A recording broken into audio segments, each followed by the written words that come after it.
The clever woman. There was once an ignorant man with a very clever wife. The man loved his wife, and she loved him, and they lived happily together. A clever man lived near this happy couple, but this man's wife was an ignorant woman. He did not love her, and they were not happy together. The clever man saw his neighbor's clever wife, and he was jealous. How did that ignorant man marry such a clever woman? He thought, it's not right. She deserves a better husband. A clever man. She deserves me. He thought about his neighbor's wife for a long time, and then he went to visit him. Listen, neighbor, he said. I know that your wife is a very clever woman, but I will be honest with you. You are not clever at all. In fact, you are very ignorant. The ignorant man said nothing but you know me, the clever man said. I'm very clever. I'm well educated. You know my wife too. She's not clever at all. In fact, she's ignorant, like you. Let's exchange our wives. I will have your wife and you can have mine. We will all be happier. His neighbor frowned. What? He said. You want to take my wife? You think that I'm ignorant, but I'm not ignorant at all. I'm as clever as you are. The other man laughed. Do you really think so? He said. We'll soon find out. Let's go to the judge. He can decide for us. The ignorant man was unhappy now. Oh, my dear wife, he thought. I don't want to lose her. What kind of questions will the judge ask me? Will I be able to answer them? The two men found the judge. The clever man explained everything to him. The judge listened carefully.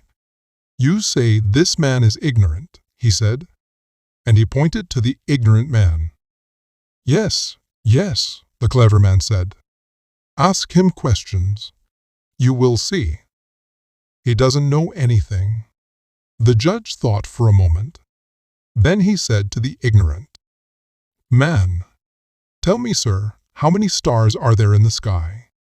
The ignorant man's mouth fell open. He shook his head. He didn't know the answer.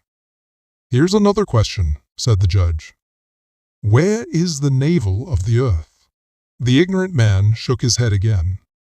He felt very unhappy. My poor wife, I've lost you, he thought. My questions are difficult, the judge said. Think about them. Come back tomorrow and give me your answers then. The poor man hurried back to his wife's house. The sun had set already, and it was dark. He stood outside his house and looked up at the sky.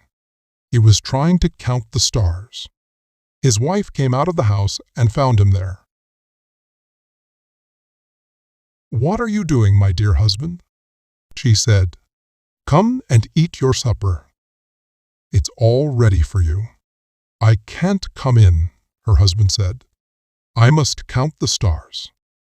If I can't do it, I will lose you. What? His wife cried. Why? What has happened? Her husband told her everything. He told her about his clever neighbor and the judge's questions. When he had finished, the woman laughed. Don't worry, dear husband, she said. I will give you the answers to the judge's questions. Now come inside and rest. The next day, the clever man came to the ignorant man's house. He stood outside and called him. Well, neighbor, he said, are you ready to see the judge?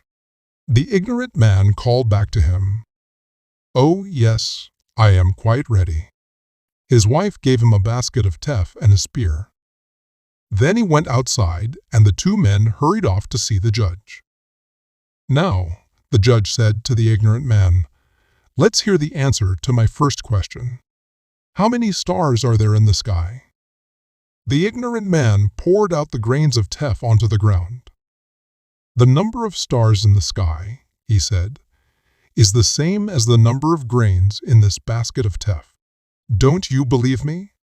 Then you must count them yourself. The judge smiled.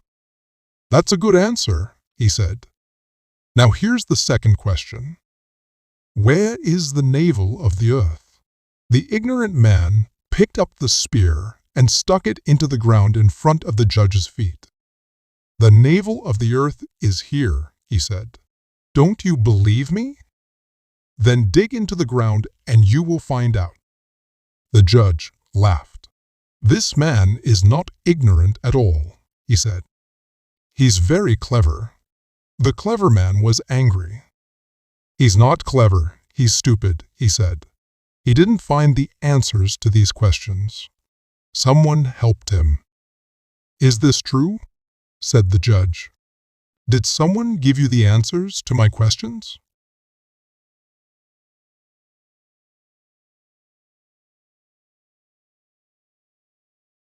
Oh yes, said the ignorant man happily.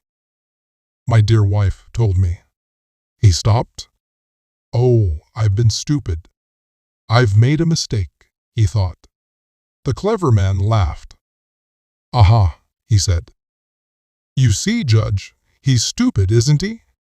So let's exchange our wives. I'll take his and he can have mine. The judge nodded. You're right, he said. This man is not clever at all. His clever wife needs a clever husband. Go home now, both of you. Get ready to exchange your wives. The ignorant man was very unhappy. He went home with tears in his eyes. My poor husband, his wife said. What has happened? Why are you sad? I'm sad because I'm stupid and ignorant, the poor man said, and because I've lost my dear wife. And he told his wife everything. His wife tried to comfort him. Don't worry, husband, she said. You haven't lost me yet. Go and see our clever neighbor. Tell him you have agreed. You will exchange your wives tomorrow. Then invite him and the judge to a meal here at our house. I don't understand, her husband said. That won't help us at all. Yes, it will, his wife answered. You will see. So the ignorant man invited his clever neighbor and the judge to come to his house, and the next day they came. Wife, he called out, our guests are here. Bring them some food. His wife brought out a beautiful basket and a pot made of gold. Ah, said the clever man, this looks good. Yes, said the judge.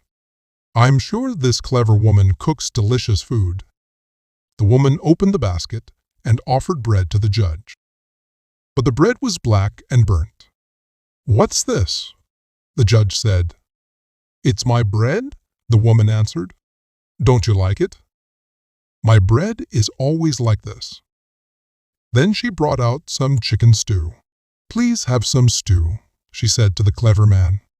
But this is terrible, the clever man said.